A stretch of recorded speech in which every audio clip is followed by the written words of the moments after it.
बिना बदले, बिना डरे, जज्बा सच का लिए, सच दिखाते हैं।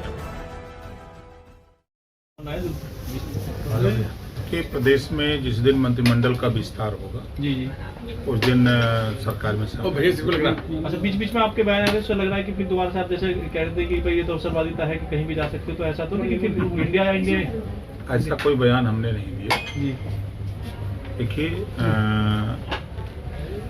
हम लोग 18 जुलाई को जी जी 2023 को एनडीए में शामिल हुए जी और शामिल होने के बाद हम लोग 38 दल के लोग इकट्ठा हुए थे दिल्ली में। जी तो माननीय नरेंद्र मोदी जी के नेतृत्व में 330 प्लस सीट जीतने का लक्ष्य लेकर के सब लोगों ने एकजुटता हम लोगों ने बनाई।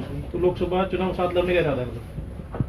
अब एनडीए में शामिल होने का मकसद क्या है? लेकिन विपक्ष तो कह रहा है कि इनका इस्तेमाल किया जा रहा है घोषित उपचुनाव में भी, ये उसके बाद घोषी की हार के बाद तो मंत्रिमंडल में देर नहीं हो रही है क्या? देखिए घोषी उपचुनाव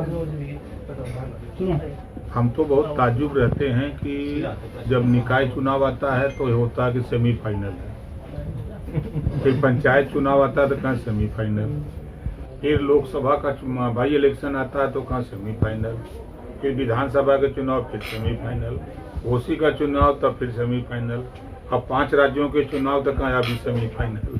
अभी सेमीफाइनल है कौन? अब तो हमको लगता है कि आखिरी चुनाव होगा जो 5 राज्यों का चुनाव होगा। तो इसमें तो अब क्लियर हो गया होगा, पूरे देश के लोगों को विश्वास भी हो गया होगा। जो पिछले चुनावों में जो विसंगति रही है, उस विसंगति में जो विपक्ष के द्वारा जो नारे अलग अलग बनाए गए, उन नारों का जवाब 5 राज्यों के चुनाव में 3 राज्यों में एनडीए ने चुनाव जीत करके जो पीडीए का नारा देते थे विपक्ष के लोग, तो वो बात करते हैं और एनडीए के लोग काम करते हैं। चाहे मध्य प्रदेश में उठा के देखिए, चाहे छत्तीसगढ़। वो तो कह रहे हैं, विपक्ष भी कह रहा है कि जो सोचते हैं उसे वो उठा लेते हैं। अच्छा, वो अभी अधीर रंजन चौधरी ने भी इसी बात को कहा कि जो राहुल गांधी कहते हैं वो मोदी जी कर लेते हैं। ये पहले राहुल गांधी जी क्यों नहीं किए? वो तो कह रहे हैं उन्हें करने का मौका मिलेगा तो करेंगे ना। अरे भाई कितना मौका चाहिए? 40 साल कांग्रेस की यूपी में सरकार थी, देश में लंबे समय तक सरकार थी, अब इससे ज्यादा मौका कितना चाहिए? 18 साल में बच्चा भी बालक हो जाता है, बालिक हो जाता है 18 साल में, वो कै साल में होंगे? अच्छा, अखिलेश यादव के खिलाफ आप बोलते हैं, लेकिन अखिलेश जी आपका नाम नहीं लेते क्या? देखिए हम उनके खिलाफ नहीं बोलते, हम उनकी नीतियों के खिलाफ बोलते हैं। 27% आरक्षण 1993 में लागू हुआ, तो जो पिछड़ी जाति में जो जातियां आती हैं, सभी जातियों के लिए लागू हुआ था ना, न कि एक जाति के लिए। EMY का फैक्टर बना करके मुसलमानों को बीजेपी का भय दिखा करके मुसलमानों को नफरत दिया, पिछड़ों का नाम लेकर के पिछड़ों का वोट दिया क्या? नाई, गोंड, पाल, प्रजापति, बिंद, केवट, मल्ला, आर्य, अर्कवंशी, बंजारा, बहलिया, खंगार, दुल्हा, दुनिया, अंसारी, साईं, दजी, फकीर, गुप्ता, तेली, चौरसिया, इनको दिया क्या? आप 1531 थाने हैं उत्तर प्रदेश में, 4 बार की सरकार का रिजल्ट उठा के देखिए, कोई थाना ऐसा नहीं है अगर 25 का स्टाफ है तो 8 से 10 सिपाही, SI, SO यादव जी हैं। ये बात तो बुरी लगती है। आपने दूसरे को हिस्सा क्यों नहीं दिया? 27% आरक्षण आपने अकेले क्यों लूटा?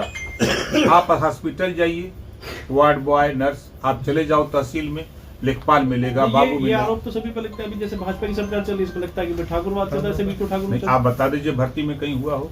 भर्ती का नहीं तो इसका नहीं, हम भर्ती की बात कर रहे हैं। पोस्टिंग की बात। तो उस समय क्या था? उस समय क्या था? तो आरोप तो सभी पे लग रहे हैं। नहीं, हम भर्ती की बात शुरू किए हैं। जाति जनगणना होनी चाहिए नहीं?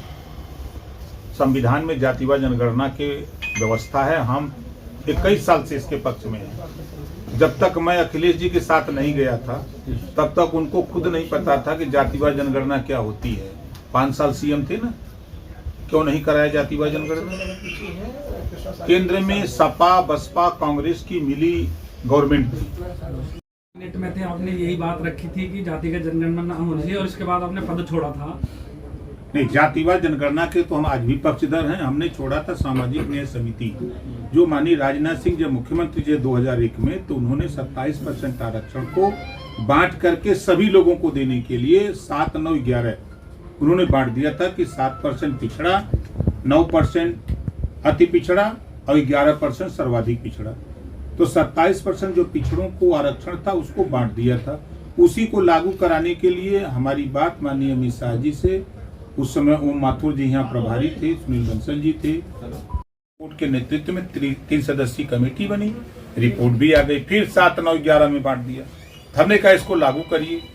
तब तक उधर हुआ कि रोहिणी आयोग का गठन हो गया कि हम 27% आरक्षण राष्ट्रीय स्तर पे, हम पूरे देश में इसको लागू करने की बात कर रहे हैं, आप स्टेट की बात कर रहे हैं।